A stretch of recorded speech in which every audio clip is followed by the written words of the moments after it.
Hello, everyone. Happy Wednesday. Happy September. Welcome, welcome. We'll go ahead and get started shortly. Thank you so much for joining us today for today's Refugee Matters series. We'll just give it a couple more seconds for more people to join us in this today's Facebook Live. Today's Facebook Live series is Refugee Matters, Cities and Counties Welcoming Refugees and Immigrants. Thank you so much for participating today. A special thank you to our speakers for joining us. Just a little bit of background here. Refugee Matters, it is a series where we unpack topics that impact folks of the refugee and immigrant experience and those who have experienced forced displacement. My name is Magali Arteaga. I am the Programs and Training Manager at the National Partnership for New Americans, and I will be today's moderator.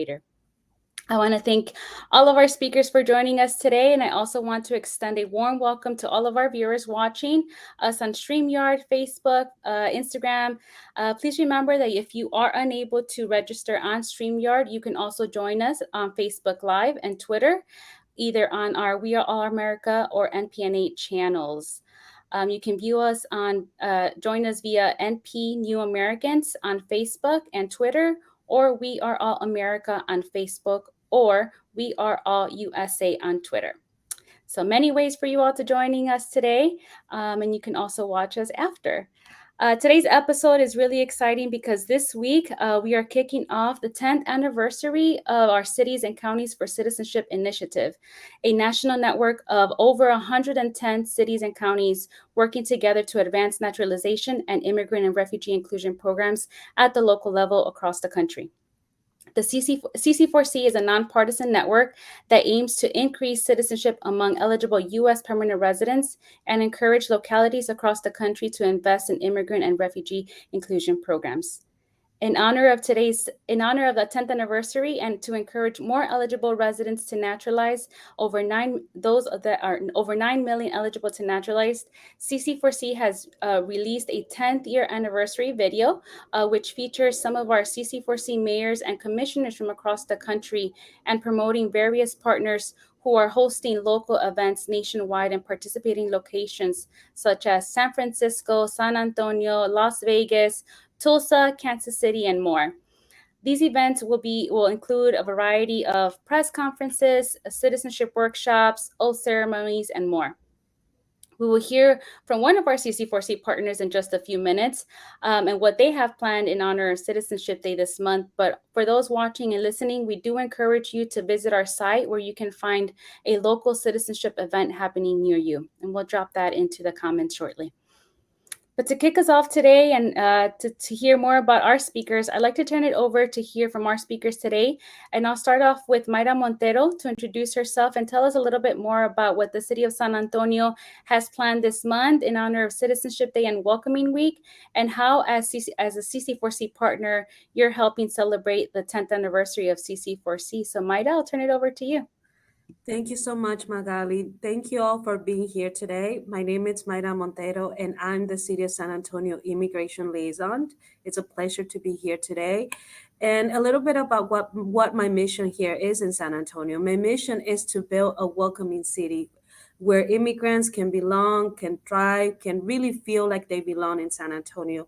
And one of the things that we're doing for the Citizenship Day is we're going to have two main events happening. One on September the 16th, which is a citizenship clinic. And our goal is to assist 100 individuals with their naturalization paperwork, with their application.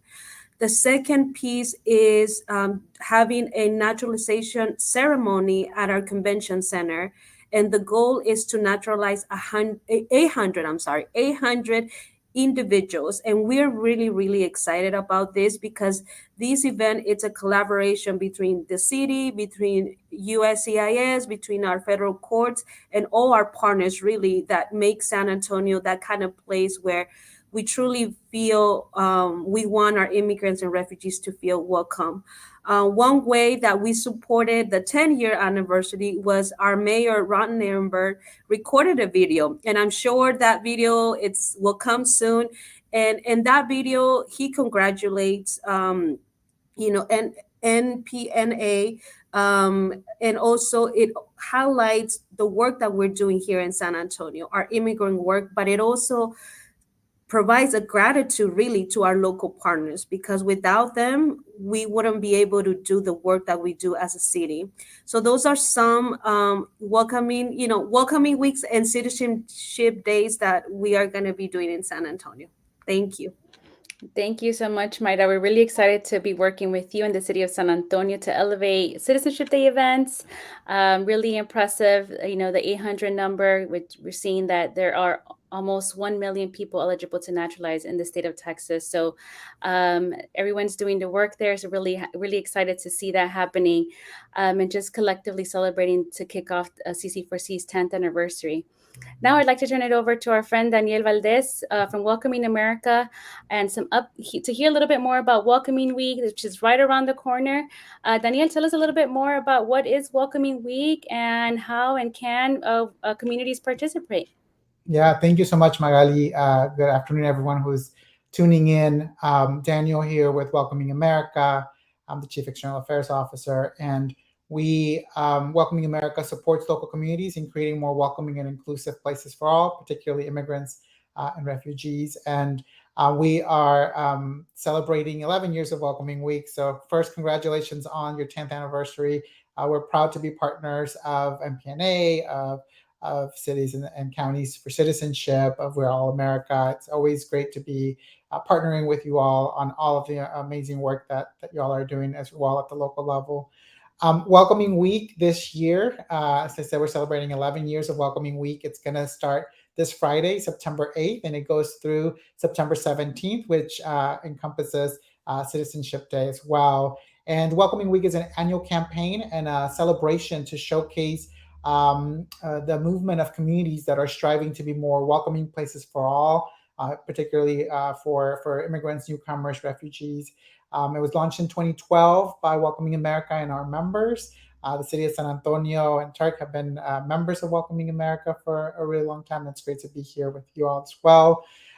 You all can go to welcomingweek.org to see the events that are happening. We have about 600 events right now that are listed on our website. So if you go to welcomingweek.org, there's an events tab there where you can click and you can put in your city. I saw that in San Antonio, they're hosting the Citizenship Clinic. There's going to be a resource fair. There's going to be a kickoff to Welcoming Week happening September 8th. These are events happening not just in the United States, but all over the world, in places like Mexico, Australia, New Zealand, Canada, and Germany. And so we're very excited to be celebrating Welcoming Week with everyone, and we're looking forward to seeing all of the different events that organizations and groups and municipalities will be hosting during this Welcoming Week. Awesome. Thank you so much, Daniel. Congrats on 11 years. Just so impressive that just seeing it go beyond the U.S. and just the various initiatives and diversity that Welcoming Week brings. It's so exciting to see those over 600. Wow, that's amazing. I love it. Also, we'll come back to you, Daniel, to hear a little bit more about some of the resources that you can share and tell us a little bit more about how people can plug in during Welcoming Week as well. But right now, I'd like to turn it over to Kosar from one of our NPNA member organizations, the Tennessee Immigrant and Refugee Rights Coalition, TIRC, in Nashville, Tennessee, to share a little bit more about what TIRC has planned around Welcoming Week and Citizenship Day. So I'll turn it over to you, Kosar. Thank you so much. My name is Kosar. I'm the multicultural organizer at the Tennessee Immigrant and Refugee Rights Coalition, as well as the co-chair of the Opportunity for All, or the Refugee Leadership Table at We Are All America. And so a lot of the work that I do is primarily organizing refugee communities. And it's just really, really great to, be at a space now where, 11 years strong, we're very, very proud to have had Welcoming America, and the initiative really, I think, was birthed in Tennessee with, our organizational founder and also the founder of Welcoming America, David Lubell. So it's really, really great to see just how far the organization has come and how, it's really impacted our communities at the local level. Here at the Tennessee, at TIRC as well, and in Tennessee, We're doing typically every year we'd always have a sort of naturalization clinic, specifically around Citizenship Day. And so this year we're launching a weekly walk-in naturalization services starting during Welcoming Week, as well as uplifting or having some social media campaigns and uplifting existing welcoming campaigns. So this year we relaunched our Beyond Welcoming campaign that we launched back in 2019. But a lot of the issues that we've wanted to address back then weren't addressed by our local electeds, and so we've relaunched that campaign and added a few things that our members and our communities have asked to include in that platform. And so that being combating the climate crisis and protecting frontline communities, protecting Nashvilleans from deportation, reimagining policing and the criminal legal system, and defending worker rights and economic opportunities. And so these are just a couple of the or a few of the platforms that we're hoping to include and to really advocate and uplift during this time. And so there should be some thing, so you will see it on our social medias, and we're hoping to really uplift that during that time. Amazing. Thank you for all your work, Kosar. We'll come back to you. But as you were, a lot of really great work happening in Turk. But as you're talking about welcoming efforts, I want to turn it back over to Mayra. Mayra, tell us a little bit more about what the role that cities and local governments, like the city of San Antonio, has been taking to welcome newcomers and the city's overall efforts around welcoming. Thank you so much, Magali. I would say that each city and local government has a responsibility to support immigrants and refugees in their local communities. It's as a city of San Antonio, we have kind of three different strategies. So, for example, for our migrant operations, the city of San Antonio opened a migrant resource center in 2019. And since 2019, we've been supporting migrants transitioning through San Antonio. Based on our data, since January of 2021, we have supported 509,000, almost, half a million migrants transitioning in San Antonio. And how we were able to do that is by collaborating with our local partners, with Catholic Charities, with our San Antonio Food Bank, with the Interfaith Welcome Coalition. So the role that we play as a convener, as a facilitator, as a collaborator, because we knew we didn't know how to do this, right? We have the space, we can bring people together into conversation, and that's what we did.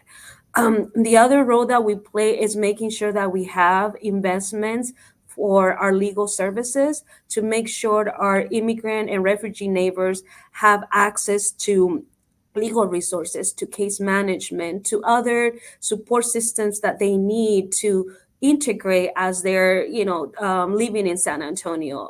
This year, our city council approved 1.5 million of ARPA funds to support our legal service program.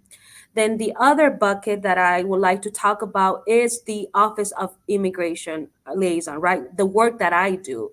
And pretty much my office, we are the kind of the stopping point for our immigrants and refugees to receive information about what services are available to them. So I will get calls every day, right? Like, Mayra, I need help on this. Can you connect me to this resource? But it's not only about connection, it's also about making sure that as a cities, we talk to these individuals, right? We talk to our immigrants and refugees. We talk to our immigrant serving organizations, and we try to understand who are these communities, what needs do they have. Another way that I encourage other cities is to really think about immigrant inclusion as a project kind of work.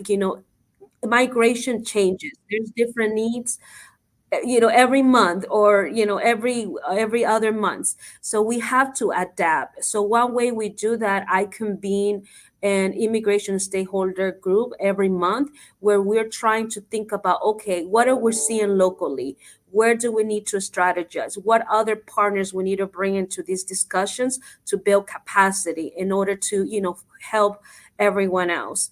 I would like to touch a little bit because you have in the topic refugee matters, right? San Antonio is the top destination in Texas for refugees from Afghanistan.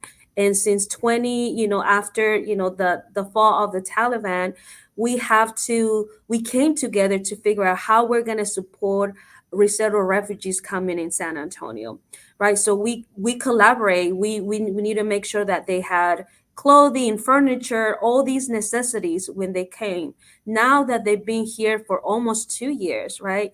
The integration that needs their continue. So as a city, our role is to convene all these immigrant serving organizations, faith groups, community members that say, I want to help. I just don't know how to help. So we convene them, we facilitate the conversations, and then we do project-based work. And I'm very proud to say that this year we had the Afghan Refugee Collaborative Summit, and the goal was to increase collaboration among the local organizations because everybody was doing their own thing. I was like, okay, let's come together and figure out how we can improve services. So I was very, very happy about that summit. And we also have different working groups. So, for example, the housing working group, housing, I'm sure other localities, you're seeing a lot of issues with housing, with our refugees not knowing how to submit work orders if the apartment complex is not up to code, right? And one thing we did was we brought our code and enforcement department to engage, to connect, to share. This is how you do a complaint about your housing conditions. And that has been developing into this partnership. And I would just leave with this kind of message for local government and other localities. Building trust and partnerships with immigrants and refugees and serving organizations takes time. So spending a lot of time visiting the migrants, the refugees, where the organizations, and trying to understand those needs, it's very important. So I know each city has different, processes. So those are some things that I would like to share as to what we're doing in San Antonio. But we all, local government has the responsibility to support their refugees and immigrants in their communities. Yeah, thank you so much, Maida. That was really great. To your point, localities have a responsibility, but we understand and we know that we can't do that alone. And so the perspective that you bring in around building those partnerships and bringing in different stakeholders to the table and having conversations and setting up meetings, that's what works, right? And so I'll turn it over to you, Kosar, as a CBO, as a community-based organization. Can you share a little bit more on your thoughts around why it is important for localities, for cities and counties to promote more of these inclusive initiatives to welcome migrants and refugees and those with lived experiences with displacement? And then also, what are some of those ways that they can show their support toward their local refugee and immigrant communities? We heard the perspective from Maida as a locality, but love to hear a little bit more from you as a CBO, your thoughts around building those partnerships and building more of a welcoming infrastructure. Yeah, thank you so much.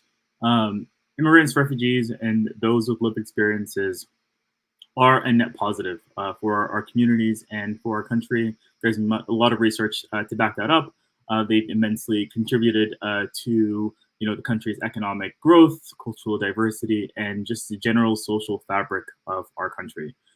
Investing in immigrants and refugees, and also just immigration in general, can have long-lasting benefits, for the country on these different levels. So providing, for example, providing education and job training for immigrants can help them integrate into our society and contribute them and have them contribute into the economy. Providing a pathway to citizenship for undocumented immigrants, for example, can help to reduce poverty and improve the quality of life across the board. And investing in immigrants and refugees can also help build more resilient communities that are better equipped, especially with with climate change and the economic downturns and other challenges like a recession. And so it's very, very important that these cities and counties uh, contribute to or invest in these communities specifically. And even just, regardless of kind of the economic benefits, I think just from a humanity level, it's, we espouse these beliefs of welcome, we espouse these beliefs of, of equality. And so if we're not really living up to those ideals, then that's, definitely an issue. And it's important that, with kind of all the rights that are enshrined, in our constitution, that, our immigrant and refugee communities are able to benefit from that. And then some of the other sort of ways that cities and counties can show their support is really, again, investing in those communities financially. So local municipalities can expand, immigration legal services and invest in them. In Nashville, just last year, we were able to receive historic funding for immigration legal services, and we were able to expand our reach in the city of Nashville to the point where we were providing, very affordable to free immigration legal services. And so that's been really, really life changing for our communities. I think the other thing is really, passing, welcoming ordinances, advocating for language inclusive policies. So there's no reason why people who are trying to get their driver license or apply for unemployment or, trying to apply for insurance or anything, can't apply for those if they do not have access. If there's, it's not language inclusive. And so it's very, very important that we're able to provide, and just making it more accessible for those communities to be able to access these resources. And then another thing too is really, I think this has been a trend in a lot of cities and has been really a positive trend, but really developing a dedicated Office of New Americans. And so it's really been great to see that it's expanded nationwide. But if your city does not have an Office of New Americans, I think the first and foremost thing is really advocating for that. And if they do have an Office of New Americans, but there hasn't really been much progress, it's making sure that the mayor's office and the city are really investing in that office. So that's not just like one or two staff members, but it's a dedicated team who are really up to the task and are going to advocate for our communities and really provide the services that they need. Awesome, absolutely, and yes, echoing the need for more offices of New Americans, more offices of Immigrant and Refugee Affairs, and offices dedicated to immigrants and refugees to continue to serve our communities as well. But Daniel, please come in here. I would love to hear more about, Welcoming America also convenes localities and works with partner organizations. In your perspective, what can what can localities continue to do or do more of? Same with CBOs. What can we continue to do here to continue to work together and build more welcoming initiatives? Yeah, absolutely. Well, as you see right now from Turk and from city of San Antonio, this work is happening in communities. And what's really important for us, at least at Welcoming America, is how do we make those learnings available to everyone, and communities can learn from other nonprofit organizations, they can learn from other municipal governments. So we have the Welcoming Network. And so if your municipality or if your local nonprofit organization is interested in looking at ways that they can be a convener, that they can help advocate for these kinds of resources and policies at the local level. Joining the Welcoming Network, the Welcoming America Network, will allow folks to get some resources, to learn from other communities, to be connected. We have about 300 members across the country, nonprofit organizations and municipal governments that are doing just exactly what has been described here. And it's great to see that happening, but it's also really important to make sure that we're able to disseminate those learnings and that information out there to the community. The other thing that I encourage communities to think about is thinking about the certified welcoming program that we have.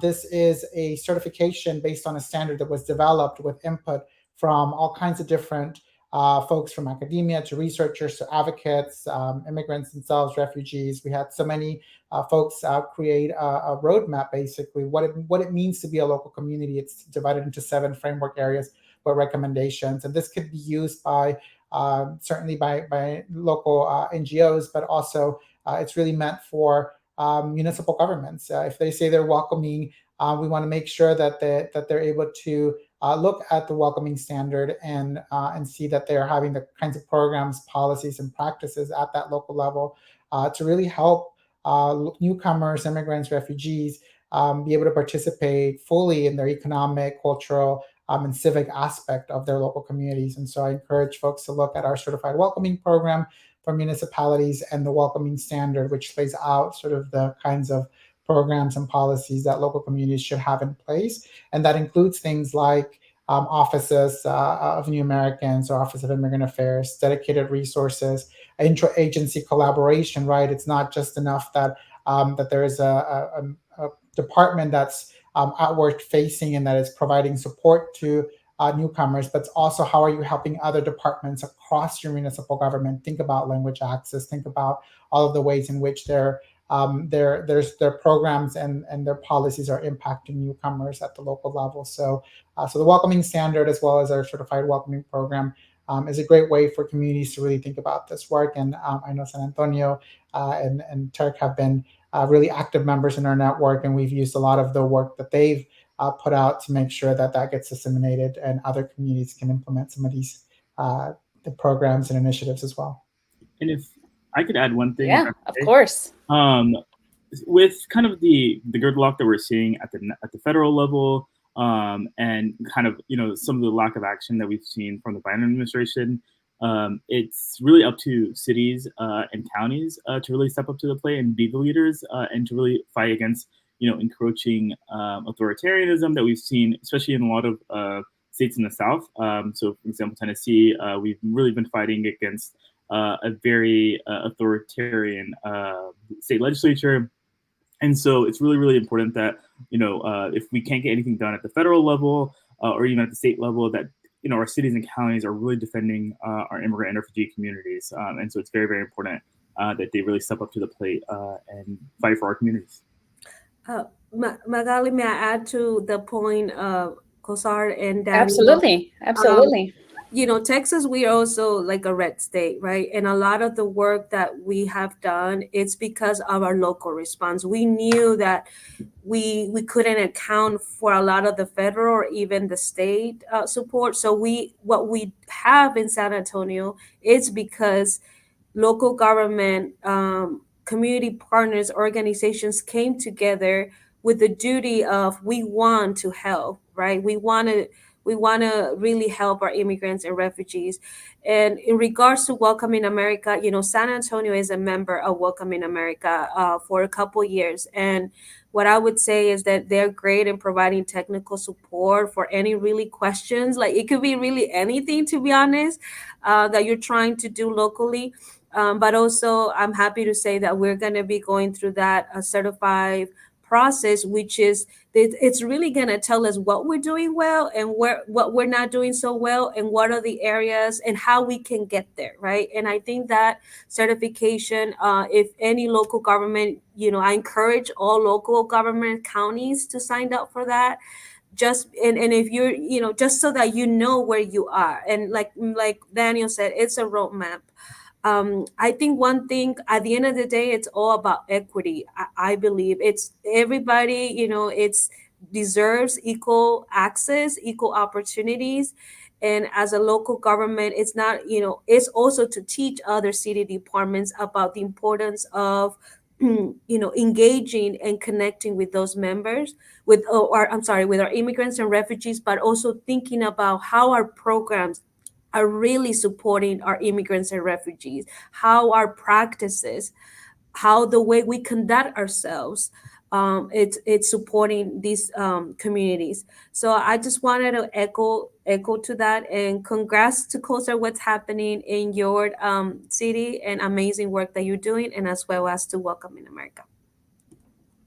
Yeah, just amazing work happening across the country, as we could see here, and really creating and finding those spaces where we can learn from one another, not have to reinvent the wheel. What's already happening across the country can be replicated in other spaces, but also learning from those spaces. We know that the political environment looks different across the country. but there is no reason to have to reinvent the wheel, right? And so, Cities and Counties for Citizenship, Welcoming America creates those spaces for national partners and localities to really come together and figure out what can be done at the local level. So, really thankful for those partnerships that we have with Welcoming America with our member organizations on the ground, like Turk, and 65 other NPNA member organizations across the country, and really seeing the leadership that the localities like San Antonio is doing, right? As Maida was mentioning, they're in a red state, right? And seeing that the federal, the state, governments are not supporting and just speaking up to speak out and really see the need for our communities is building leadership. And so we congratulate you, Maida, for your leadership in San Antonio, and across we see that across the state and across the country. And so thank you all for your work. Before we close out here, I just want to open it up, and I'll turn it to Kosar first.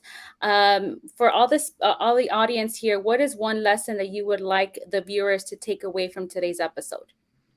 Yeah, no, thank you so much. I guess one thing that I would leave behind is really the importance of getting involved at the local level. I think as individuals, we might not see progress, at the federal or state level, but really getting involved at the local level can really change our community's lives. These local municipalities are really the first line of defense for our communities against encroaching fascism and authoritarianism. And so I think that's kind of my biggest takeaway. We're in the heat of local elections right now, and we are very proud to have been able to be a part of really electing some of the most pro-immigrant, pro-refugee communities electeds that we've had in national history. And so we're just very, very excited to see kind of all the welcoming policy that we are hoping to introduce in the next year.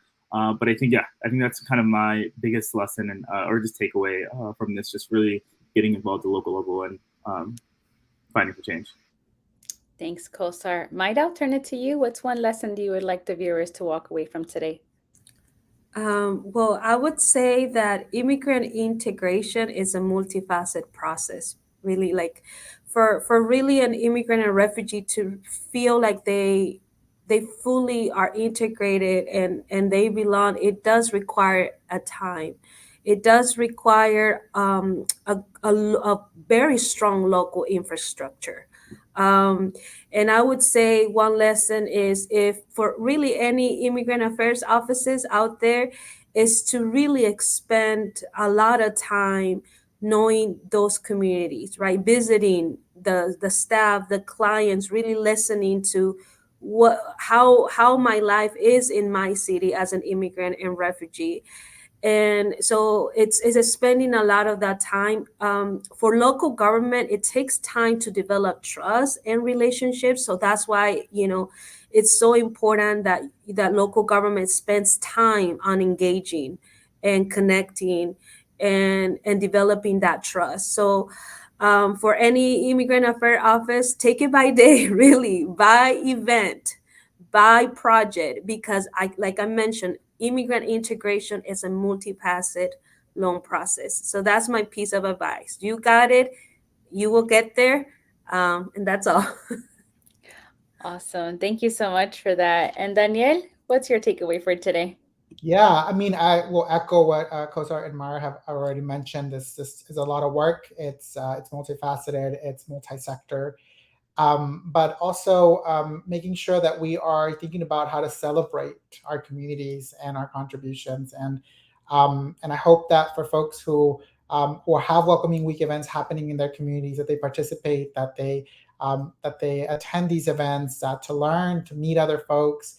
And if you're not connected, it's a great way to get connected, because chances are these organizations are really involved in the community, the ones that are hosting these events. So I encourage folks to go to welcomingweek.org, try to find an event in their community to represent, to support, to participate in. There's also virtual events as well for those who may not find something in their local community for in-person events. But we have to celebrate as well the work that we're doing, and the folks that are contributing to making our communities more vibrant and just more equitable places.